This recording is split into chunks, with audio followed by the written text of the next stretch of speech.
కాలచంద్రికా గురు కరుణా స్పందితా గంగాజరి ప్రవాహికా బోధామృత ప్రసాదితా సహనశీల భూస్వరూప జ్ఞాన దివ్యదాయక అగ్నివాయు సమ్మిశ్రిత జీవనోద్ధారక అగ్నివాయు సమ్మిశ్రిత జీవనోద్ధారక శరత్కాల చంద్రికా గురు కరుణా స్పందితా. స్వామి భక్తుడు చమర్తి జయరామరాజు గారింట్లో స్వామివారిని దర్శించి ఎన్నో దివ్యానుభవాలను పొందిన ఎన్నో విషయాలను తెలుసుకుంటూ వస్తున్నాము.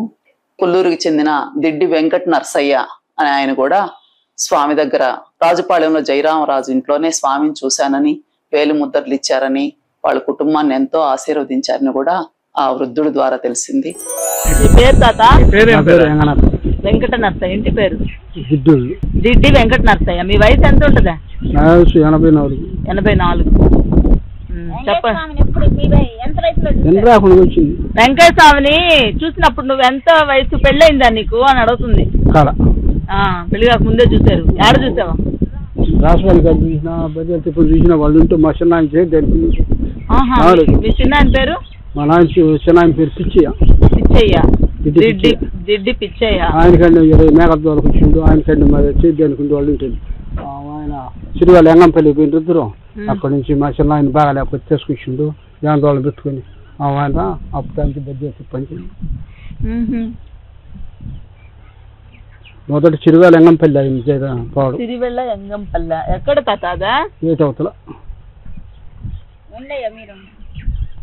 రెండోది తెన్నబద్వేలు చెప్పింది కృషి. మూడోది రాజస్వామి నగరాల రాజస్వామి ఊరి మంద బయట. ఆయనతో కూడా రామిరెడ్డి ఊరిని మా ఊరు.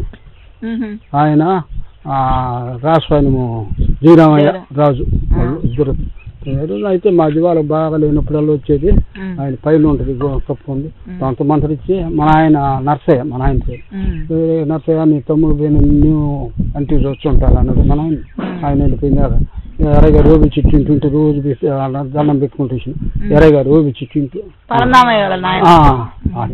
అంతవరకు అక్కడికి పోయినాక వలమూడు ఇంటికి నుంచి వచ్చినాను మళ్ళీ పోవాలి.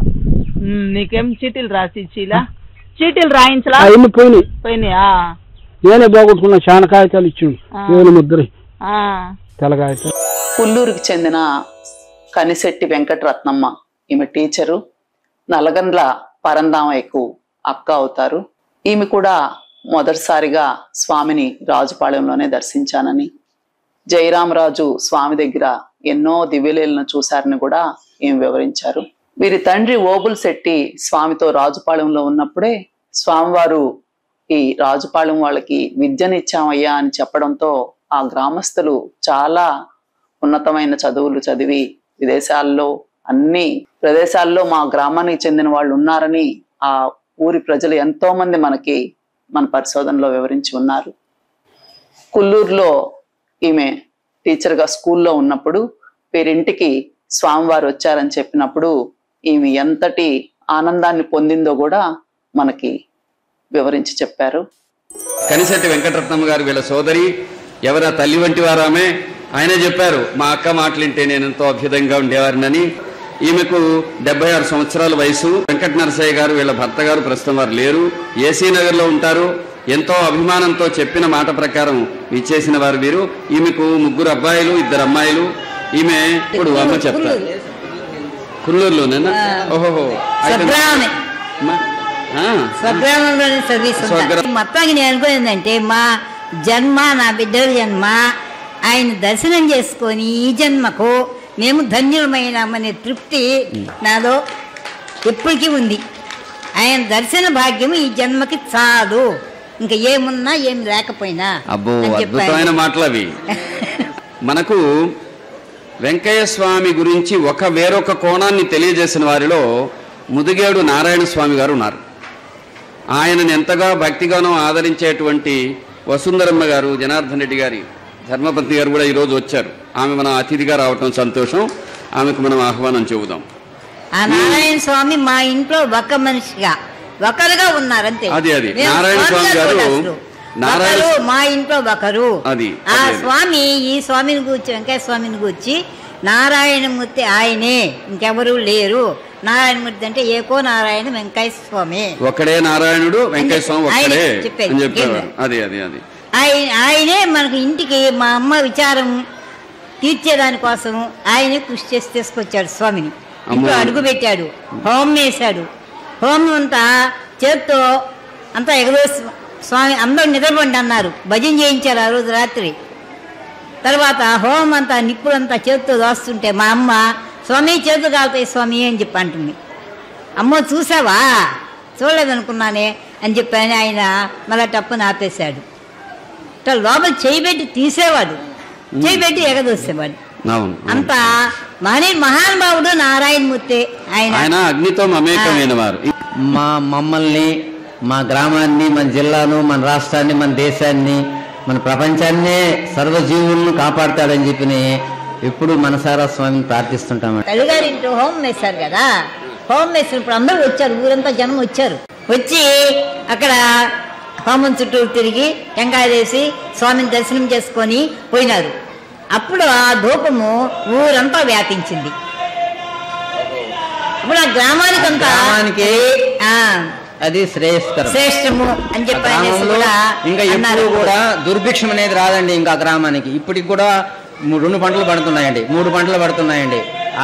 అంటే కారణం ఏంటంటే స్వామి అక్కడ ఉండి హోమం వేసినాడు కాబట్టి, వ్యాపించింది కాబట్టి, దాని యొక్క ప్రభావం వలన ఈ రోజుకి కూడా 3 పంటలు పండుతున్నాయి.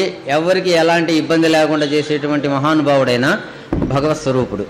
ఏం అవసరం లేదు, పోండి బతుకుతారు మీరు, పోండి అన్నాడు. అది ఎవరితో అన్నారు? ఇక్కడికి వచ్చినప్పుడు నాన్నతో పోయినప్పుడు వాళ్ళ 2 డైలాగ్లో చెప్పారంట, రాజుపాలానికి విద్యను ఇచ్చినమయ్యా, అది చాలు, వాళ్ళకి ఇంకేం అవసరం లేదు. జయరామరాజు, చలమానాయుడు వీళ్ళు ఉంటా వచ్చినారు ఎక్కువగా స్వామితో పాటు. పెద్దయ్య రాజు హిందీ మాస్టర్ తర్వాతనే హిందీ కరెక్టే. పాపం ప్రవాహంలో నడిచిపోతుంటే దారిచ్చినాదని చెప్పని జయరామరాజు స్వయంగా ఆయన చూశాడంట.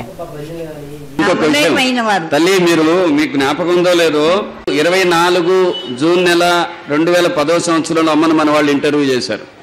ఆ రోజు ఏం చెప్పారంటే, అమ్మ చాలా చాలా ఇదిగా ఆర్ద్రంగా హృదయం లోతులలోంచి ద్రవీభూతం, వీళ్ళందరిలో ఒకే రకమైన జన్యుధర్మం ఉంటుంది కదా. ఏం చెప్పారంటే, అమ్మ చెప్పిన మాట, అమ్మ నేను చెప్పిన తర్వాత మీరు చెప్తే ఇంకా అద్భుతంగా అందంగా ఉంటుంది. స్వామి ఒకసారి కుళ్ళూరులో మా అమ్మ వాళ్ళ ఇంటికి, అంటే వీళ్ళ ఇంటికి, ఓవులశెట్టి వాళ్ళ ఇంటికి వచ్చారు. అప్పటికి వీళ్ళ తమ్ముడు చనిపోయి కొద్ది రోజులు అయింది. అప్పుడు వాళ్ళ అమ్మ అప్పుడే స్వామిని దర్శించుకోవటం, నారాయణ స్వామి గారు ఇంటికి తీసుకొచ్చారు. ఈమె స్కూల్లో ఉన్నారు. కొంతమంది పిల్లలు వచ్చి వెంకయ్య స్వామి మీ అమ్మ వాళ్ళ ఇంటికి వచ్చారని చెప్పగానే, ఆ మాట వినగానే ఈమెకు నా రోమాలన్నీ నిక్కబొడుచుకొని ఒళ్ళంతా ఒక రకమైన పదురుగా వచ్చి భలే సంతోషం కలిగింది. అసలు ఆ ఫీలింగ్ ఎట్లుందంటే ఇప్పటికీ నాకు ఒక అనుభూతిగా ఉంది. చెప్పండి, రోమం చెప్పండి. నిక్కబడుచుకున్నట్టు అంత అబ్బాస్వామి వచ్చాడని చెప్పి అనేసి ఒక గంత వేసినట్టు అయిపోయింది. వచ్చేప్పుడంతా మేము వచ్చేసాం. మా అమ్మ వాళ్ళ ఇంటికి వచ్చి మా బిడ్డలు మేము ఆ రోజు రాత్రికి అక్కడ హోమం వేశారు. అందరూ అక్కడే నిద్ర చేశాము. వచ్చిన అతిథులందరికీ, పక్కన ఉండే వాళ్ళందరికీ, సేవకులందరికీ భోజనాలు పెట్టినారు. రాత్రికి చూసినారు. అక్కడంతా నిద్ర చేసి మరుసటి రోజు ఆయన ప్రయాణం అయిపోతుంటే దారిలో మా ఇల్లు, అక్కడ మా అత్తవారిల్లు, అక్కడ మేము దించుకొని, మా వారు మేము అక్కడ దించుకొని, వాళ్ళ మధ్యాహ్నం వాళ్ళకి భోజనాలంతా కూడా ఏర్పాటు చేసి అక్కడికి వచ్చి ఒక చాప కొత్తది తెచ్చున్నారు. మా వారు అప్పుడే ఎందుకు తెచ్చినారో ఏమో అర్థం కాల. ఆ చాప మీద కూర్చున్నారు. కూర్చున్నప్పటి నుంచి పాలు పాలు పాలు పాలు అని చెప్పి అడిగినారు. ఎక్కడ అడగరంట ఆయన. అప్పుడు గోవేశమయ్య ఏం మా అదృష్టం, మా వచ్చిన వెంటనే పాలు అడుగుతున్నారు స్వామి అని చెప్పి అనేసి కాచిస్తే కొంచెం తాగినారు. తాగి మా ఆతిథ్యం స్వీకరించి మేము నమస్కారం చేసుకున్నాము. అప్పుడు అక్కడికి పెంచుల కోనకు వెళ్ళినారు. అది కుల్లూరుకి రావడం లాస్ట్. మహాత్ములు మన దేశంలో ఎప్పుడు ఆర్తులు, జిజ్ఞాసులు, అర్ధార్థులు ఇలా ఉండేటువంటి మనుషుల యొక్క శ్రేయస్సు కోసం ఎన్నో రకాల శ్రమించి మనకు హితవు చేస్తూ ఉంటారంటారు పెద్దలు. ఒకరింట్లో ఒక పిల్లాడు చచ్చిపోయాడు. అది ఎట్లా? వాడికి పెళ్లి నిశ్చయం అయిన తర్వాత విచిత్రంగా ఇక్కడ నెల్లూరులో రైలు కట్ట దాటవి చచ్చిపోయాడు. అది చాలా బాధాకరమైన విషయం. తర్వాత ఆ బాధతో వాళ్ళ ఇంట్లో వాళ్ళు మంచం పట్టారు.